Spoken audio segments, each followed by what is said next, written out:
without LeBron, Lakers are strong. Let me tell you about a team I hate, all right? I know the Dallas Cowboys Get this win. So I don't know, Jack. It's How a much big I hate decision. I've often said that the people who run baseball, they try very hard to ruin it. I'm from Brooklyn. I don't have a problem saying space. Pittsburgh at Buffalo. Thank you. I thought I was right. So anyway, Yeah, Mac, you're really interested in these playoffs. so This is a presentation of Northeast Streaming Sports. Good morning. You're listening to the Mac and Jack Sports Show on Northeast Streaming Sports.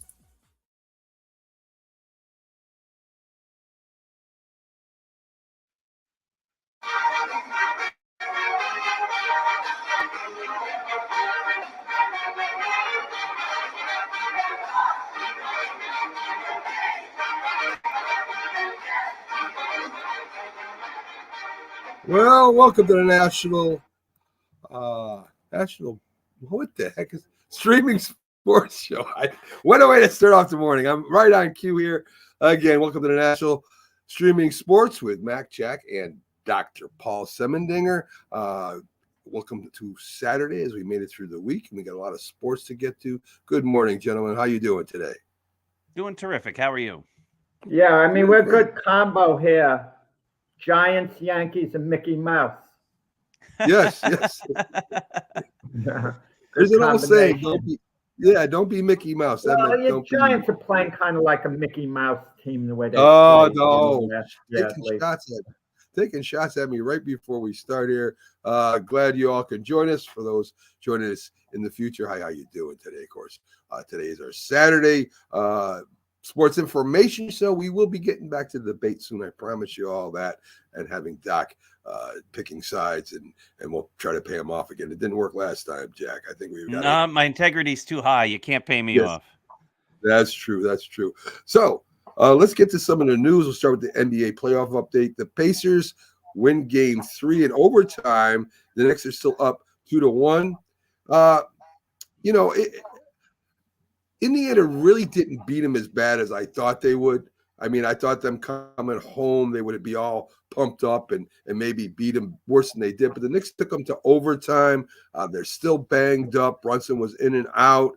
DiVincenzo had a real good game. And the Knicks took them into overtime. Game. Phenomenal game, Mac. Took them into overtime. The Pacers hit that 31-footer at the end of the game to win. They'll be playing game 2 in Indiana. I think the Knicks can pull that one out like they did last series. Jack, what are your thoughts? Yeah, game 4 is coming up tomorrow there. But Indiana did get off to a great start. They were fired up. They had a double-digit point lead. And then the Knicks clawed back. The Knicks went on a big burst. I mean, the pace in this series is phenomenal. The amount of running up and down the court. And you kind of wonder when they're going to hit a wall because fatigue has to set in. And Indiana, their style of game is kind of twofold. They either score directly under the basket or from the three-point line. You don't see too many mid-range shots with Indiana, I guess, but they're very open for the three-point shots. And the Knicks are going to have to make certain adjustments as far as that goes. Yes. Denver gets back. He turns the table on Minnesota, taking it to the Wolves. They won by like 27 points. Jokic, of course, has a great day. Murray kind of wakes up a little bit. Gordon has a good game. And they need that third person. You're playing against a team that looked like they really were into it like they were the first 2 games, Jack. I mean, Edwards kind of apologized after the game, said it was on him. They didn't bring the same amount of energy they did the first 2 games. I guess that happens. Everybody's human, right? They think, hey, we pretty much got this in the bag, and they definitely did not. No, you go into Denver if you're the Minnesota Timberwolves, and you beat them twice in a row decisively. And Anthony Edwards is smiling, doing what he wants. Karl Anthony Towns is having big games.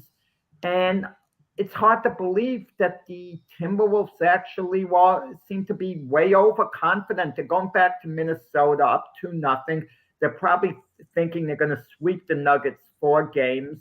And the Nuggets showed why they're the NBA champions. Pride set in. They weren't going to go down easy. They weren't thinking, well, we lost the first 2 at home, and we lost it so decisively. And they made a statement, the Nuggets. Game 4 is going to be really interesting because Minnesota is going to be up for that game. This is a real wake-up call for them. I think so. And, Doc, even in baseball, I mean, when you wake up the sleeping giant, I guess you could say it like that, a team that's been there before, former champions, and you kind of got them by the throat and you let them go, it could cause the sleeping giant to come back and beat you. That sometimes happens, no doubt. Good teams are good for a reason. And if Jack could say the same thing. You let somebody up off the canvas, right? You have a fighter, you got them ready to go, and you back off just a little bit. And it gives that person enough time to get a little more strength, take a little breather, and then they come back at you. Yeah. So we'll see what happens. We'll see if Minnesota, kind of puts the clamps down on Denver next game, or does Denver squeak another one out? I don't think they're going to beat the Timberwolves by that score they did, 27 points, if they win. I think it's going to be a lot closer game, but we'll see what happens in that. Major League Baseball news, Sean Burroughs dies at 43. He was Olympic gold medalist and a World Series champ 2 times. Once in 1992 and 93. He played 7 seasons with San Diego. He leaves behind a 6-year-old son.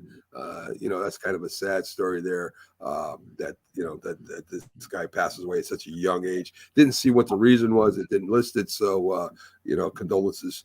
92-93, the Blue Jays won the World Series. I'm talking about he was in the Little League World Series. That's what. Right. That's why. Yeah. I mean. Yeah. So. Tragic, really. Yeah. Young man. There's this prospect. He's supposed to be the number 1 prospect in the country, Doc. Charlie Condon. He hit another home run. The outfielder hit his 34th, the most by a player since 2011. I saw him. I saw him hit the home run. Pretty tall, big kid. I guess a lot of teams are going to want to sign him. I imagine the Yankees would be one of those teams to go along with a host of others, but breaks the record. So pretty exciting there down in the college there. So I don't know if you saw him or not, Doc, but keep your eyes and ears open. He's going to be the number 1 prospect that they're projecting this year. Let's see, Paul Skeens tops out 100. The Pirates, yeah. Yeah, he topped up at 102 miles an hour. In the Pirates. Yes, averaging 100 miles per hour, kind of equaling Steven Strasburg in his debut. Skeen also supposedly has a great slider. So Pittsburgh getting help, I guess, at the right time in the season. So we'll see how good he is, and if he becomes as good a pitcher as Steven Strasburg. We'll see. Anyway. Well, Steven Strasburg's career really didn't quite run its full course. He was with the Nationals. He played a key part in them winning the World Series, but arm difficulty ended his career right after he signed a big contract after they won the series. And I'm not saying for 1 second that Steven Strasburg's injury wasn't legitimate, because I believe it was career-ending, that he absolutely did want to continue pitching. But as soon as you sign that big contract for pitcher, it puts it in, perspective when you give them all that money. The same thing with Jacob deGrom. You give out major money the way the Texans gave deGrom $185 million for 5 years, and then he gets injured. It's a bigger risk with a pitcher, a lot bigger than an everyday player. Yeah, no doubt. Pitchers get hurt,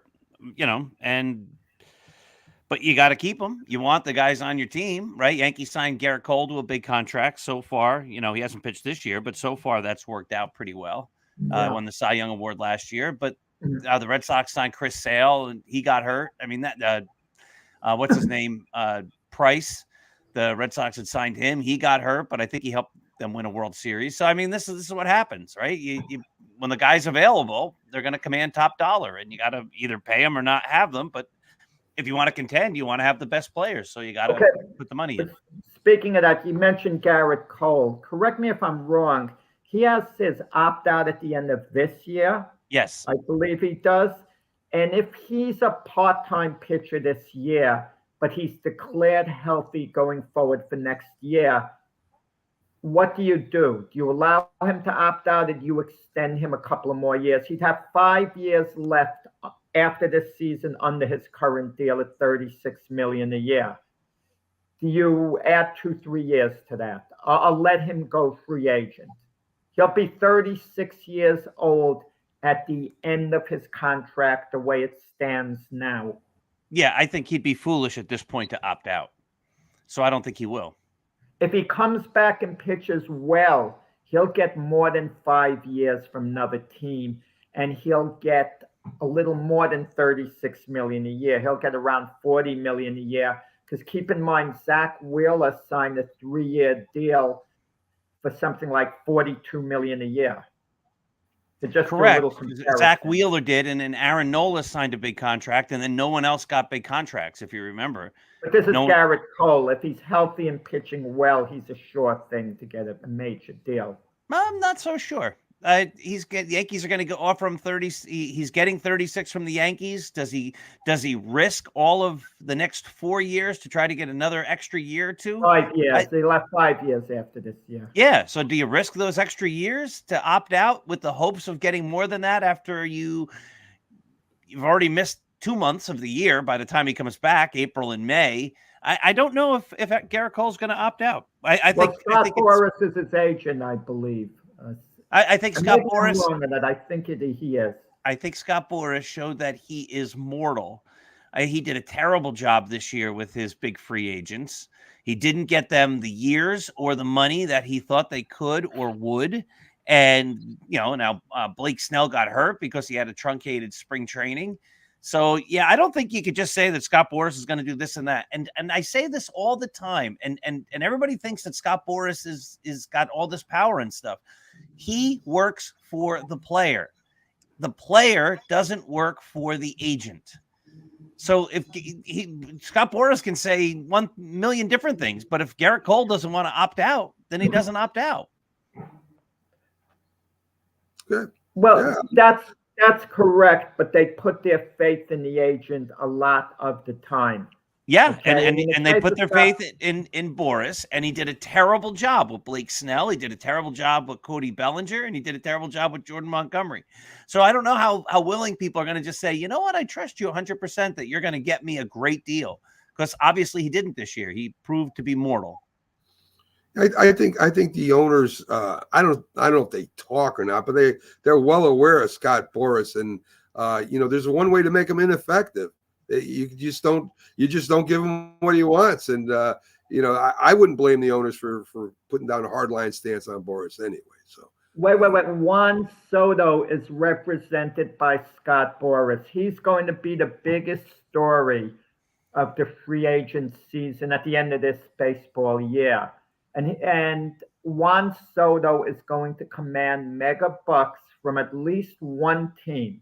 And you're not going to tell me one team is not going to step forward and offer him a deal $40 million plus. It's going to happen. He's a young player. He's 26, Doc? 25. Juan Soto, 25. You can give a Juan Soto a 12-year deal up to the age of 38. And he's going to be outstanding till the age 35, 36, and probably productive for a little while after that, in all likelihood, okay? Because of his age and those factors involved and the type of player he is, a superstar type player, the Yankees are going to be in a real predicament here because Scott Boras is going to test the market with all the teams, and if one team really steps up, like let's say the Dodgers, they're going to offer him $47-48 million a year. What are the Yankees to do? I'm sure the Yankees are willing to go a little over $40 million a year, but are they going to be willing to exactly match another team's offer? I mean, it's going to be a tough job. We're gonna do some Yankee news in a minute, so let's not oversaturate the viewers with Yankees. But we're gonna get to more Yankee news in a minute. Check your private chat too, if you would, Doc. So the A's also have a fire ball thrower out there. They got a closer that tops up at 102 miles per hour. No team has come close to the A's asking price, so the A's are willing to let him go. It's just a matter, is a team going to give him what they want for this guy? I imagine eventually a team will. I know the A's aren't going to be able to pay him what he wants. He'll be wanting to get paid. Another closer throwing 102 miles an hour, Jack. Let me just say, I would love to see this happen. Take every major league pitcher, have them throw as hard as they can with the radar gun. And I'm curious which would be the 10 hardest throws in baseball. But I would venture a guess right now that about 7 out of the 10 of them aren't even close to being amongst, the best pitchers in baseball. Maybe, 4th tier pitchers. But they can rear back and really fire ball hard. For every Adonis Chapman, okay, who could throw like 102 miles an hour and be effective when he was at his best, you get other guys like that. They just, you have these flamethrowers. They have problems with control, problems with location, even take batters. The other day, Giancarlo Stanton hit the hardest ball in the major leagues, hardest home run ball, velocity. So it shows he can generate all this power, but you wouldn't put him amongst the top home run hitters in baseball now. But if you're judging strictly on velocity, like you say, a pitcher could throw 102 miles. Well, Stanton can hit a ball out at 125 miles an hour. We don't judge batters the same way we judge pitchers in that way, and correctly so. But we put maybe too much emphasis on how hard a guy throws. I'd agree with that. But you may get 7 pitchers that can throw up near 100 miles an hour, but do they have the control? Can they get strikes, right? And that's the biggest difference. So, but anyway, another guy that can throw and looks like pretty good at that. Ohtani. The saga is to become a TV series. Hollywood getting to work on that involves, of course, his former interpreter, a story of betrayal, trapping of wealth, and fame. So there you go. So of course, Hollywood will. Let me finish that. Of course, Hollywood looking to make some money off somebody else's problems again. So there you go. I was talking yesterday to my son-in-law about the book I read on Pete Rose. I just finished reading it, about one mistake made that annoyed me in the book. I think I mentioned it to you guys. You did. Day game. That the 7th game of the 72 World Series was a day game. The book said it was at night. But the idea that 7th games of the World Series used to go against the NFL head-to-head, and baseball wasn't concerned because they knew they'd get the bulk of the audience. Now, if you put a 7th game of the World Series against the NFL, the odds are the NFL would get much better ratings because it's their day now, even a 7th game. But Ohtani's the X factor. If the Dodgers played the Yankees, Ohtani in a Dodger uniform, Game 7 of a World Series would outdraw the NFL by far, because in large part it's Ohtani. He's box office, the charisma. He's such an attraction. Like, he's a rock star, as far as baseball. He takes it to another level. I guess it would depend who was playing in that game, whether Ohtani would outdraw him or not. Suppose it was Kansas City Chiefs and Patrick Mahomes. Would he outdraw him? Not a 7th game. Not where Ohtani's involved in the subplot. He's trying to win the world championship, and but he's that special type of player, like the charisma involved. It transcends. He transcends baseball to a degree.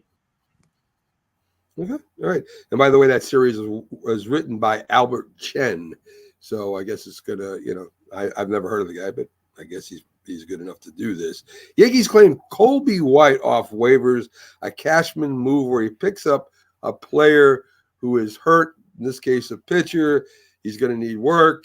He had good control before Tommy John's surgery. Now it's not so good, but this seems like a typical Cashman move, Doc. Yeah, this is what he does. He finds these guys. And listen, when it comes to filling out a bullpen, you can't – there's plenty of things you can argue with the Yankees about. One thing that you can't really ever criticize the Yankees on is they have this ability year in and year out to take guys and create a bullpen with guys people have never heard of. I mean, even Clay Holmes, the Yankee closer, hasn't allowed an earned run yet this whole year. And he pitches in and out of trouble, and he makes everything exciting, but he keeps saving all the games. He's been a top-notch closer now for about 2.5 years. Nobody even heard of him when the Yankees got him. And the Yankees made him into a top-flight closer. And they do this time and time again. And so, yeah, if I don't pay that much attention to who these guys are, and he picks them up off the scrap heap, but they get to Yankee Stadium and they get in the Yankee uniform and they pitch well. So it's working. Whatever he's doing in that regard is working. Yeah, but don't you think it might catch up to the Yankees sooner or later? Because I'm nervous about it. I want to get like a bona fide closer. Like I was hoping the Yankees would sign Josh Hader in the offseason. Okay, they didn't. And Clay Holmes would be the middle reliever. And then you surround them with the guys that they have. But somehow I'm walking on eggshells a little with the Yankee bullpen. They've been performing wonderfully, and they've been performing wonderfully really the last couple of years for the most part. But who are these guys, like that Cashman gets who actually perform? But they see something, right? You have to trust in their player development in regard to developing pitchers because they know how to do it. So, yeah, it might not work, but it's working. There's the catchers, I guess, I don't think they get enough credit. I think they got more credit before calling games because really the manager's calling the games now. We talk about their defense and throwing people out at second or third or wherever they're stealing. But they also frame pitches, right? They can almost dictate a strike zone as long as their hand is quick enough. Yankees have two good ones that can do that right now. Let's see, Trevino, one of the best at it right now, and of course Austin's coming around too. And if you can steal a few strikes, that might be the difference between having someone called out or hitting a bad pitch or even winning a game. So. That's something that we don't talk enough about, what the catcher's role is today. It may be diminished a little bit than what it was, but still they're very important to the defense of the team. So that's something that I thought I'd bring up. Let's see. Judge hits a 473-foot home run. I expect no less of him. He's a big man. He should be able to hit that far. So, but good for him. I mean, I'm glad he had 470. He's still got a long way to go. Listen, if you and Doc had your way, he'd be playing for the Baltimore Orioles? Yes, that's not true. Yeah, that's not true. Yeah, I mean, I'm going to give him the call. Listen, one thing we'll keep in mind: San Diego Padres offered Judge $50 million more than he signed with the Yankees. I think San Diego came in after at the last possible moment. They Never did. heard that. $410 million they offered him. For a 10-year deal. So, he signed a 9-year deal with the Yankees for $360, but he could have had a 10-year deal for $410 million with San Diego. They came in all the way at the end. They won in the negotiations. They swooped in, and he turned that down. No, good for. He's supposed to turn that down. He's a Yankee. He's a captain, right? So I mean, anyway. He hit the 473-foot home run. It isn't close to Mickey Mantle's or Babe Ruth yet, Judge. You got to bulk up a little bit more, I guess, if you want to hit 575 feet. So, which, of course, Babe Ruth did. Everybody's disagreeing with me. He did hit 575 feet. It is now has been. They didn't have accurate measurements. It has now. It has now. 575 feet. I never heard 575. It's been proven. Mac? It's proven now. They have proven what? Babe Ruth never hit a 575. They have measured it, Jack. We've done this before, Doc, as you can tell. Doc, coming in, that's what they have measured. They have measured the hit, and with modern technology, and they say that not only did he hit 575 feet with the bounce. Yes, they did. There was a rumor that Babe Ruth once hit one into a train car, and then the train went, 25 miles or something. So Babe Ruth had a 25-mile home run or something. Well, that is. I have never heard that that Babe Ruth hit one 575 feet. Check it out. The longest one I ever heard. Google it, Doc. I'm going to do it right now. Don't listen to Jack. Google that. And while he's Googling that, we'll push on and get to talk some hockey, because I don't know anything about it. Well, we're going to talk about Verdugo. Alex rips the Boston manager Cora as he left Boston with a bad taste in his mouth. He's excited with working with. Why did he Aaron rip Boone. him? You know why? Yeah, because he was benched. Good reason. I mean, he was benched for a good reason. Yeah. So anyway, and he says the group, the Yankees, are a much better, fun team than the Red Sox were. They end up going places together, hanging out together, and he just loves being a Yankee. So that's good news. And he has closed that left field. That they've been moving left fielders in and out of there. He seems to be at home in left field, and of course, he's got some pop in his bat. So, all right. So there's a website called How Stuff Works, and it says the longest home runs in MLB history. I'm not sure where they're getting this number from, but number one, Babe Ruth, New York Yankees, 575 feet. That is nonsense. You're getting some group of anything. I have proof now, Jack. Well, they didn't measure things then to that point. Why do you know they didn't measure things back then? You might not have, but I guarantee you they were out there measuring it. It might have been like old-fashioned measurement. Like what happens, the ball lands and then it rolls a long time. You don't and know they find out where the ball stopped, and then they run and they measure. Bleacher Report, number one, Babe Ruth, 575 feet. And that is a legitimate site. But it's also difficult to believe wasn't capable of abnormal results. My goodness, this is long. I'm trying to read it. Sports Illustrated's Cliff Corcoran noted, blah, blah, blah. Yes. I don't see anything that actually gives me the definitive. I'm looking at MLB.com now. Doc, you got to believe in Babe Ruth. I mean, that is Mr. Yankee. He started it all. He swung a 2x4, and he caught that ball one time and see you later. You know what I'm saying? So anyway, we now have it confirmed, Jack, by a legitimate source that Babe Ruth. Doc has to say he believes Babe Ruth hit a ball 575 feet. That he believes it's completely legitimate. And then I'll go along with Doc. If Doc believes it, you believe Babe Ruth hit a ball 575 feet. All right, so I have no reason not to believe it. I've yes. There we go. So Jack, just your Yankee pass is almost out of your hands right now. I mean, just the greatest, if not the most consistent home run hitter in baseball history. I say him and Hank Aaron are the most consistent. What is considered a monster home run today? Would it be 460 feet? Sure. That's a monster home run. So you're adding 115 feet onto that? Yes. I mean, come on. I can understand you said Babe hit one 480 feet. I can listen to that at least. That's what he come on, 507. Someone would approach that. Wouldn't someone in modern times hit a home run 500 feet? No one gets up to 500 feet. Listen, they are probably better athletes. I'll give them that.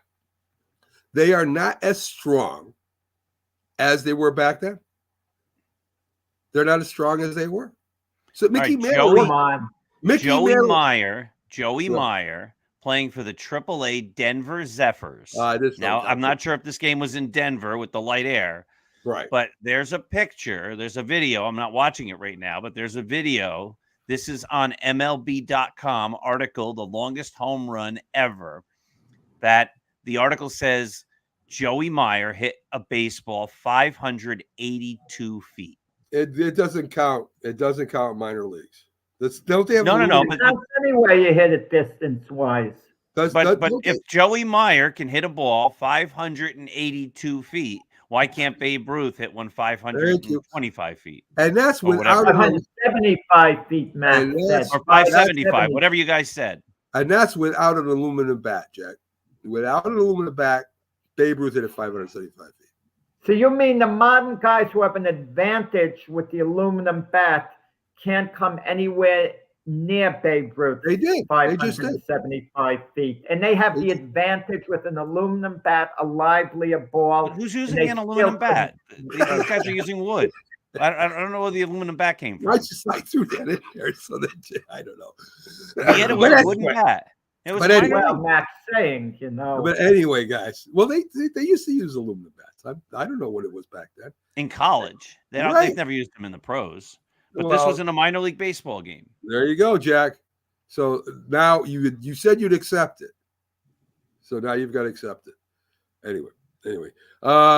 Let's see. What else do I got here for you guys? I was just near the end here a little bit. Yeah, we were talking about Verdugo played it with the Yankees in left field, batting fourth a lot, batting cleanup a lot, and has hit home runs. So, Doc, I don't know about you. I didn't think Verdugo was going to be this good a left fielder, outfielder. I thought he was going to be okay.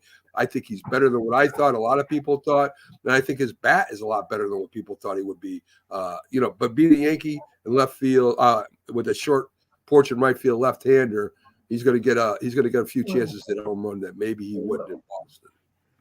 Yeah, no doubt. And his defense has been spectacular. He's made a billion great catches, and he brings a great personality. I think a lot of people were not excited when the Yankees signed Alex Verdugo, and they go, what are they traded for him? What are they doing? This is crazy. But he's really been a great addition, and he's happy with the Yankees. He's playing hard. And I think he is, if you look at the roster, the best guy to hit fourth. You want to have lefty, righty. You want somebody behind Judge who's going to make pitchers have to work. And Verdugo, even though he struck out 3 times yesterday, doesn't strike out a lot. He puts the ball in play, and it's really working out great for the Yankees with him in that 4-hole. Yeah, I agree with that. So we'll jump into the NFL. The young quarterbacks making their debut at training camp. Even now, this is something I didn't expect because Caleb Williams was very loud in the off season. I'm the leader. I'm not listening to anybody. But as he gets into the clubhouse, he's very contrite. He said he's listening to the coaches and the vets before he can lead. Now that's the right type of attitude. I don't know if this before the season started and the draft that he was just beating his chest. But right now he sounds like a guy that's willing to listen and willing to learn. I don't know if it's going to work in Chicago anyway, but it's a good attitude, Jack. Yeah, I never saw an attitude problem with him. He made some jokes on social media when the Bears drafted a punter. He made a joke. We're not really going to have to use you, meaning they were going to score on offense and not have to punt the ball. But that's fun humor. How can anyone get mad at that? Okay, even the punter would have to chuckle and laugh about that. And he's been fine. It's not been easy for him because he's replacing Justin Fields. And obviously the Bears felt they needed an upgraded quarterback. But some of the guys on the offensive unit who were Justin Fields' teammates hated to see him go. They felt Justin Fields was maybe improving as a quarterback, and they wanted to go forward with their guy who was with them the last 3 years. Now he moves for this newcomer. See, he's got to kind of make himself, be accepted by the other guys. And I think he kind of realizes that. And that's leadership to me. Yeah. I mean, listen, I still don't think, like I said, I still don't think he's going to do a lot with the Bears just because that's the Bears. But that's where he was drafted, and then we'll see if he can put something together. They haven't had a good quarterback there, Jack, in forever. I mean, even to Jim McMahon, he wasn't really a great quarterback. You probably have to go back into the 30s or something with Sid Lichtman or something to have a real, to have a quarterback like they should have had, but they don't. GM Tom Telkico of the Las Vegas Raiders comfortable with Gardner Minshew at quarterback. Listen, I like Minshew. I think he's a decent quarterback, a good backup, and he can fill in for you sometimes as a part-time starter. But of course, he's not the one you're going to depend on to bring you through the playoffs, Jack. So Aiden O'Connell's supposed to be perhaps starting ahead of him.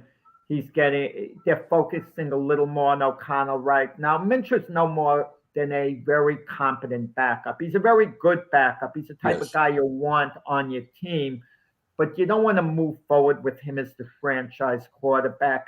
And the Raiders are in a little bit of a spot right now because he might be their quarterback next year. And where they're going to get their franchise quarterback, especially if the team is successful next year, they're going to not be drafting high.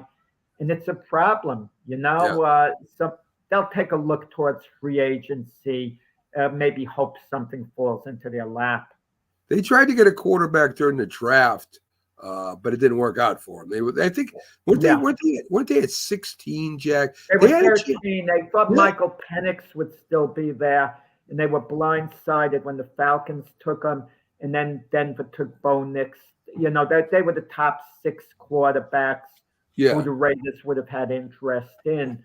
I don't know why they didn't take Rattler or one of the other ones that were available there. I did a story on Rattler. There was a problem with him in high school or something. There's a document series about him and 3 other high school quarterbacks. Supposedly he wasn't eligible to play for a year or something. He did something. It wasn't specific. But if I'm sitting at 13, I need a quarterback. I'm drafting a quarterback. I don't care. Well, you're not going to take Rattler. Rattler didn't go to the 5th round or so. So they weren't going to take him that early. But there were opportunities, like even in the 4th round, he would have been there. Yeah. He would have been worth taking a chance on. Definitely. The same way the Jets took Jordan Travis in the 5th round, the Florida State quarterback, who's injured for the time being. But going forward, he might really develop into something good. But the Raiders, I guess, didn't want to take that chance. They have their scouts who do due diligence on the players, their background, their personality. And some of these players, they can sense if they've been a real problem. They don't want to draft them. They don't want to deal with them, even though the player might be good value physically. They don't want to bring the baggage that the player carries into their Well, I don't think there was no more baggage than the Eagles when they took the defensive tackle Carter, and they took him anyway, even though he was something to do with the car wreck and stuff. The Eagles don't care about that. If the Eagles like your talent, they're drafting you. They don't care about what you did in 19 whatever. They go after the best talent out there. And that's why they win a lot. And I think it's time for some of these other, like the Giants. The Giants will not draft you if you have some kind of baggage with you. They won't. The Eagles will, and I think that's why the Eagles are better than the Giants in drafting right now. Interesting. Dan Snyder back in the news, kind of trying to repair his damaged reputation, which he never will. He's working with the American Cancer Society. He's donating the sale from his mansion to the Cancer Society, and also is selling the franchise. Finally, he's looking to sell the franchise. And of course, the rich just keep getting richer. So, well, he did sell the Washington Commander franchise. That's sold. Not according to this. It isn't totally done yet, Jack. According to what the article I read, he intends to sell the franchise finish selling the franchise. So I don't think he sold it yet. Well, you have new owners making all the decisions, so I'm kind of baffled. I don't know what the legal work is, the paperwork. Right. You have the new owners have been there for a while, and they made all the decisions. I think Snyder still owns at least a piece of the Commanders right now. He could be a minority owner conceivably, but he wouldn't be making the decisions then, so it would be irrelevant. Like the Wilpons are minority owners of the Mets, but they're out. Steve Cohen's the owner. But you can sell your percentage. I know that they've done that before. So maybe that's what he's doing, Jack. I'm not sure, but that's sort of typical. Let's see. The New York Jets. Breece Hall says he could play against T.J. McConnell, Boston's Peyton Sensei. I think it's Sensei.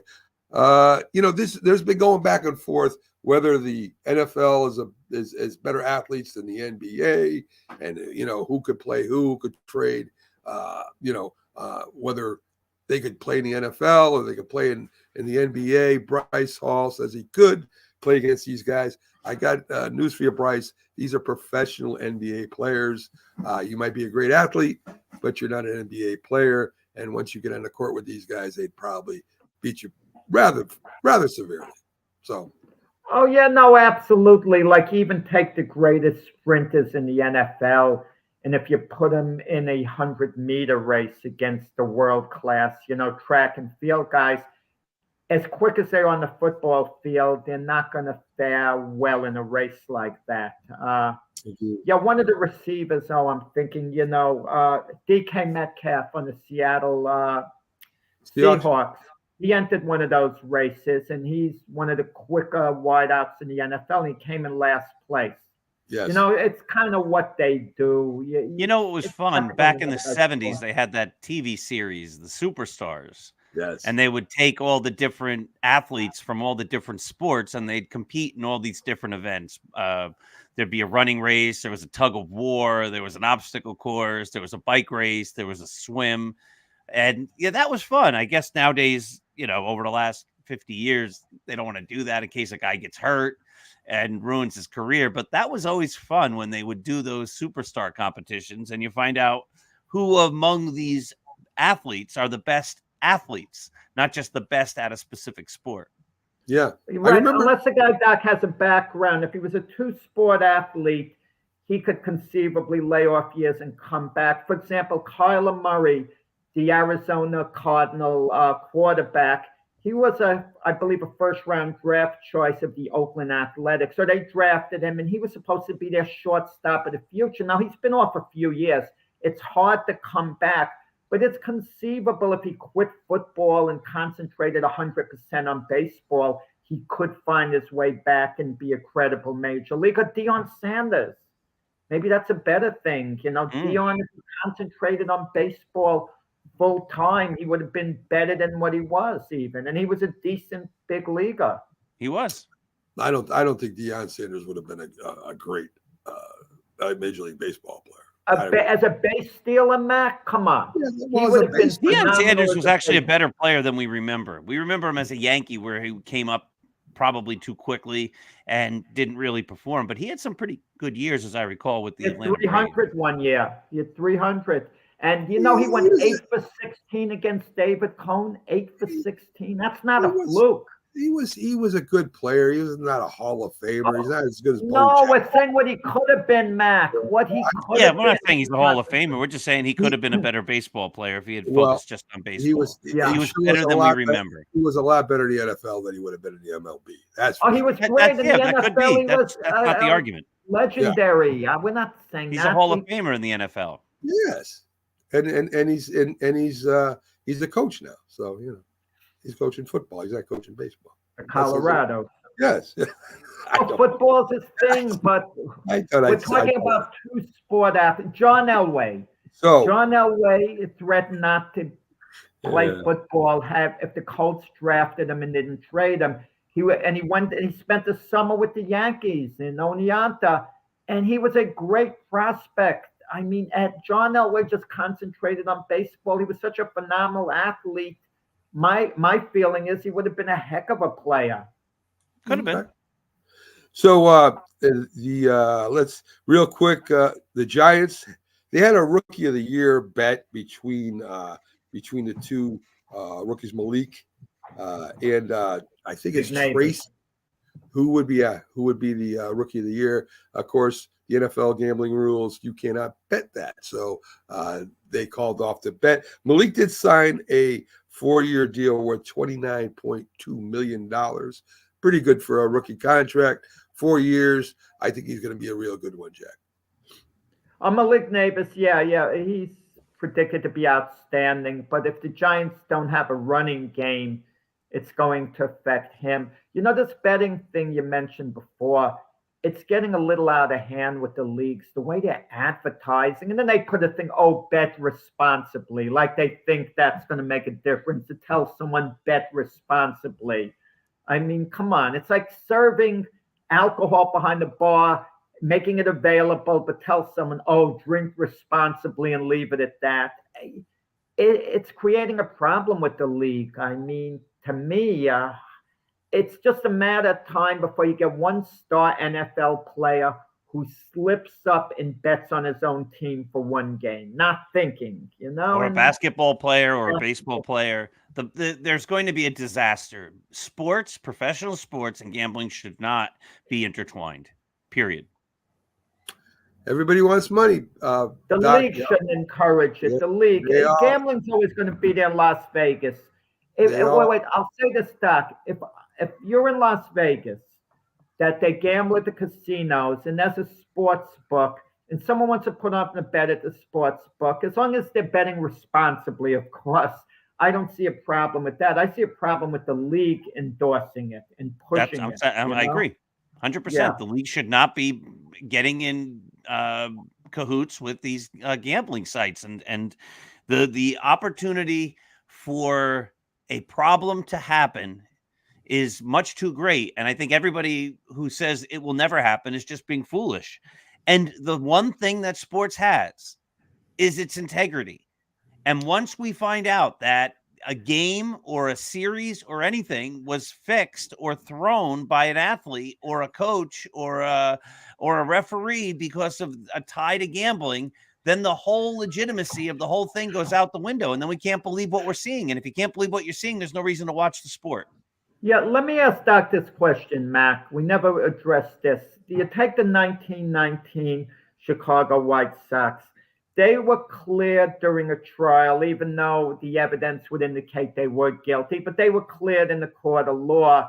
But Commissioner Martin Landis suspended them for life anyway. Shouldn't they have had a recourse to take Major League Baseball to court? I know we're talking 1920 or so, but let's say that thing happened today and players were cleared in court, but the commissioner said, well, I'm suspending you for life anyway. I mean, I don't think they could get away with it if someone's cleared in court. Yeah, I'm not sure if they were actually cleared or not. I'd have to go back and research all that. So I can't speak definitively on that. The commissioner, that's why sports had a commissioner. Baseball got a commissioner, Mountain Landis, and because they needed to address the fact that the World Series was fixed. And they realized very clearly that if the World Series is going to be fixed, if there's going to be a tie between baseball and gambling, it can only lead to people doubting what they're watching, that they're not going to trust the game. And again, the one thing that a game has, that's the only reason we watch, is its integrity. We want to know that the best are competing against the best. Why do we get mad at referees? Why were the Pacers complaining about the Knicks and the calls? Because they were saying the referees, and this has nothing to do with gambling, but the referees were not making good calls. And so it wasn't our best against their best. There was an external factor, bad refereeing, that caused us to lose those 2 games in New York. That's what their coach was saying.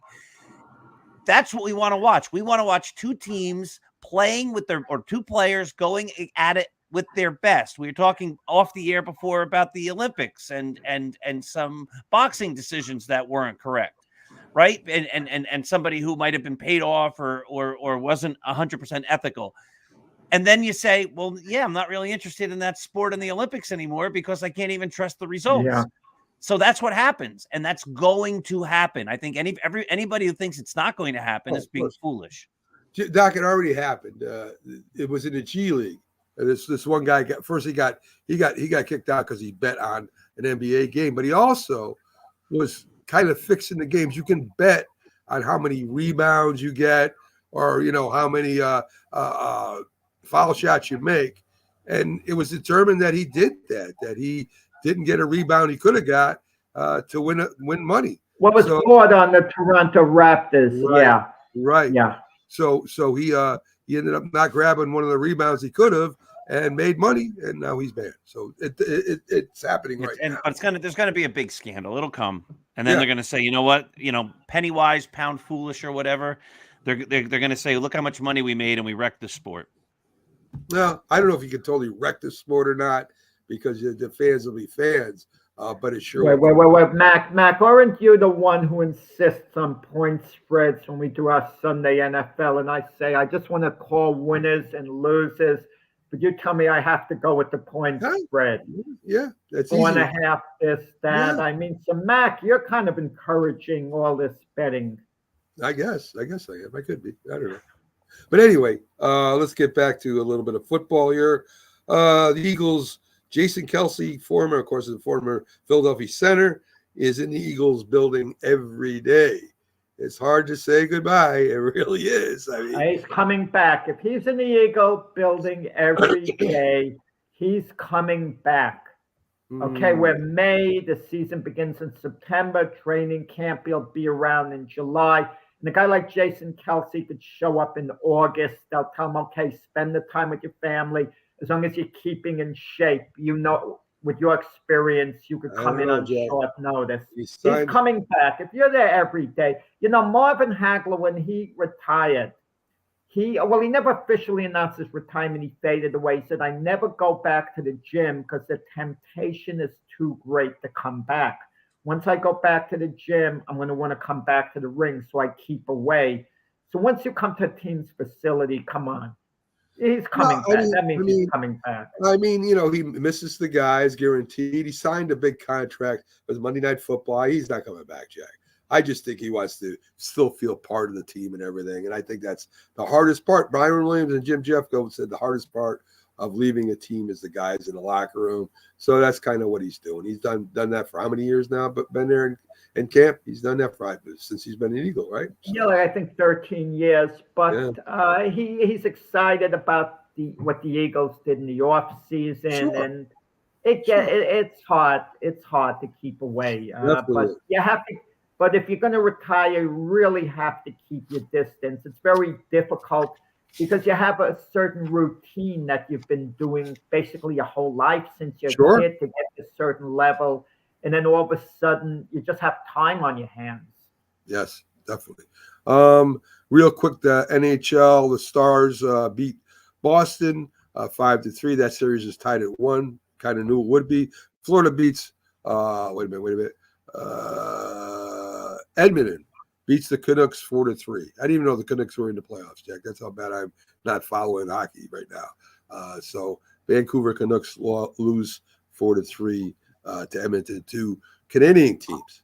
Boxing news, we talked about this. Doc mentioned it, and it's a shame to me. There is a fight to keep boxing in the Olympics. I used to love watching the boxing, United States against Cuba, United States against Russia, some epic boxing matches there.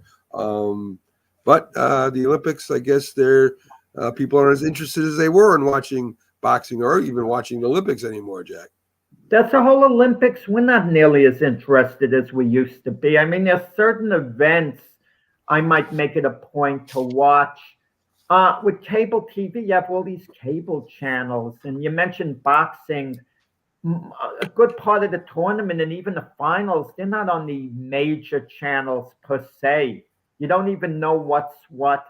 I mean, the Olympics isn't what it was before. Unfortunately, with what's going on throughout the world, the whole idea of the Olympics was supposed to bring goodwill between the countries, and now you have Olympic boycotts. You have athletes who won't shake one another's hands because of countries' differences. You have corrupt officiating. It's just not what it was. I mean, I enjoy the track and field. If you have two great athletes, there's a showdown race.